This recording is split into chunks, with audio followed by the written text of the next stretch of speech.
D'ailleurs, le président Assimi Goïta l'a dit, hein, tout est certes sous contrôle, mais ce n'est pas fini. Il a d'ailleurs dit dans son tweet. Président Matomba, alors cette reprise de Kidal qui vient aujourd'hui dévoiler ce qu'on nous a toujours raconté en ce qui concerne la présence étrangère sur nos territoires, sur les territoires africains, la présence militaire, cela vient remettre en question justement la présence de ces puissances étrangères sur les territoires, dans les territoires africains. Aujourd'hui, le Mali qui réussit quand même à récupérer justement ces territoires aux mains de ces terroristes. On se demande aujourd'hui, durant toutes ces années, on a été, d'autres diront, comme je vois ces messages ici, on a été berné durant toutes ces années, donc nous pouvons affronter les terroristes. Vous voyez que ce sujet va en bonne ligne avec le premier. Effectivement, les FACA, la MINUSCA, oui. Centrafrique, oui. Qui après tant d'années, n'est-ce pas, n'a pas pu résoudre ou alors apporter la paix. Hein, c'est oui. Comme puisque c'était une mission de maintien de la paix. Mais Madame Siki, avant de revenir peut-être répondre amplement à votre question, oui. Laissez-moi déjà revenir sur la chronologie, n'est-ce pas, de certains événements concernant le Mali. Si vous vous souvenez bien, le 9 janvier 2013, alors pendant qu'on annonce les djihadistes qui sont en train d'arriver sur Bamako, oui. C'est là où le président à l'époque, issu du putsch évidemment, du Kounda Traoré, fait appel à Macron. Le 13 janvier, Macron, lui, il envoie la force Serba, c'est-à-dire que 4 jours plus tard, c'était du 9 au 13, 4 jours plus tard, vous aviez déjà des militaires français qui étaient là. Et le 30 janvier, l'armée française annonce avoir pris la position à Kidal.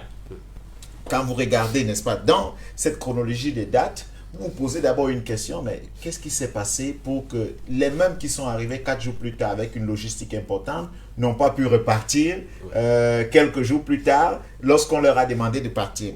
Donc vous allez voir que le 5 mai, l'armée française interdit à l'armée malienne d'entrer dans Kidal.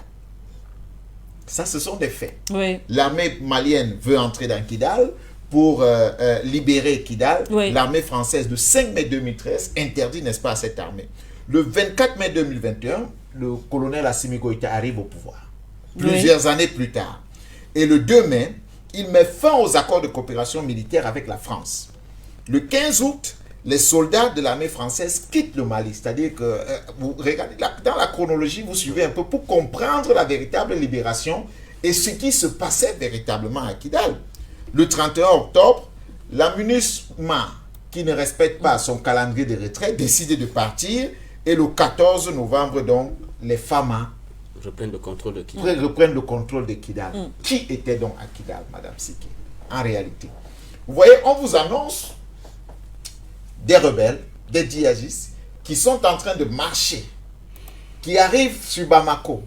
Et puis, subitement, on fait appel, entre parenthèses, à l'armée française, à la France, qui déploie un arsenal et des hommes sur le terrain 4 jours plus tard.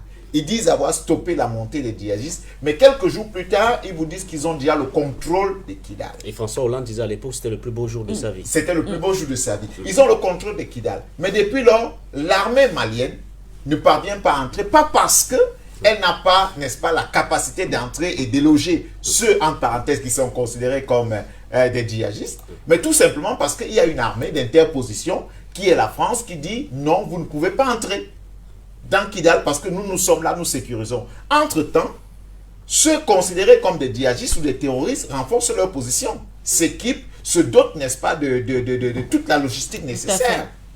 Et vous avez donc la MINUSMA qui occupe aussi, n'est-ce pas, le territoire de ce côté-là. Jusque-là, les présidents qui se succèdent à la tête du Mali ne parviennent pas, ou alors en complicité avec la France, ou encore ne parviennent pas à entrer de ce côté-là. Donc, Kidal, oui. Jusqu'au jour où le colonel Assimi Goïta arrive. Et quand il arrive, il dit, je suis d'abord venu là pour sécuriser le territoire national et sécuriser les biens et les personnes. Il n'a pas dit qu'il venait pour une autre mission. À l'époque. Il dit, je suis venu pour sécuriser. Quelque temps après, il va dans la rupture des accords.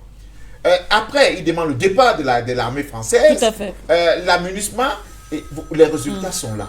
Quelques jours après que la MINUSMA soit partie de Kidal, sans respecter le calendrier, les FAMA prennent le contrôle. Qui étaient donc ces terroristes en réalité? Qui alimentaient ces terroristes? Qui entretenaient ces terroristes? Et subitement, vous avez donc des types qui disent qu'ils ont pris, ils se sont battus en retraite pour mieux s'organiser. Oui, mais finalement... Il parle de repli stratégique. Repli stratégique. Et pour vous relancer, pas pour vous couper, Président Matomba, on rappelle que, effectivement, avec la sortie du Premier ministre malien dernièrement, il affirmait d'ailleurs que l'un de ces terroristes avait avoué, puisque c'est un État là-bas, un ministre de cet État, si on peut le dire comme ça, que la France leur avait donné leur feu vert justement pour l'indépendance, entre autres, d'une partie du territoire. Vous imaginez ça, quand j'ai suivi le Premier ministre Choguel Maga le dire, j'ai dit, tiens, en fait, ça confirmait juste ce que nous savions déjà. Vous avez vu avec quelle vitesse on a partitionné le Soudan?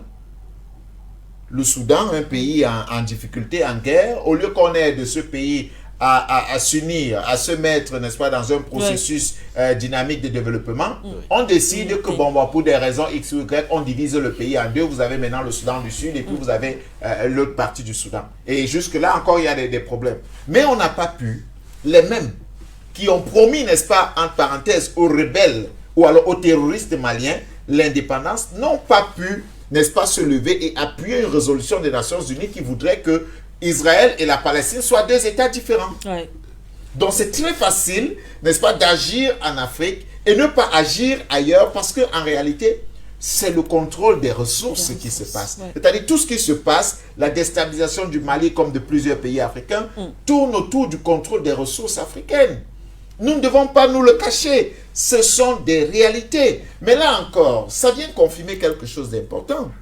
Pour ceux des chefs d'État et de gouvernement qui croyaient encore que ils peuvent être sous le couvert, n'est-ce pas, des forces étrangères, la France, les Nations Unies et autres, et martyriser, mater leur peuple, ils doivent comprendre que avec ce qui vient de se passer, ce qui se passe au Mali, au Niger comme au Burkina, et même en Centrafrique, cette période-là, ce moment-là est révolu. Pour la simple raison que hier encore, les Français, comme tout cela vous disait, bon, on vous aide avec le renseignement, on vous aide à neutraliser vos opposants, on vous aide à neutraliser ceux qui prennent des armes contre vous. Qu'est-ce qui s'est passé? Aujourd'hui, vous allez voir que même le discours des chefs d'État change. Change, tout à fait.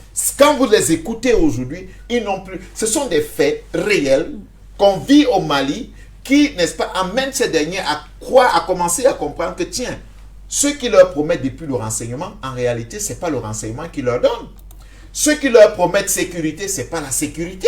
Vous allez voir que plusieurs chefs d'État commencent à revoir leur position et commencent à essayer, n'est-ce pas, de se mettre désormais aux côtés du peuple parce que le peuple, désormais, a le dernier mot et aura le dernier mot. Donc, vous allez voir que la confirmation de ce qui s'est passé au Mali, et il faut saluer, n'est-ce pas, les FAMA de ce côté-là. Il faut saluer les autorités maliennes qui mettent, n'est-ce pas, en nu les complicités et la déstabilisation de nos différents pays africains. C'est en fait ça, mettre en nu, présenter aux yeux du monde que même les missions de maintien de la paix que vous envoyez, ce sont des missions de business, ce sont des missions de pillage, ce sont des missions de trouble de la paix et ce sont des missions d'occupation de territoire. C'est en réalité ça. Les coopérations militaires avec des pays X ou Y qui décident de venir, n'est-ce pas, imposer leur présence sur le terrain, elles sont mises en nu aujourd'hui. Vous allez comprendre qu'avant qu'une force, un pays aujourd'hui en Afrique, accepte l'occupation de notre pays, l'occupation armée de notre pays, il réfléchira deux fois. Voilà. Merci à vous, Président Matomba, d'ailleurs, pour toutes ces précisions autour notamment de cette reprise de Kidal. Les forces armées maliennes ont donc pris le contrôle de cette localité stratégique après 11 longues années d'absence. L'information a été officialisée le 14 octobre dernier par le colonel Assimi Goïta. N'oubliez surtout pas de vous abonner et d'activer la cloche de notification pour ne rater aucune de nos prochaines vidéos.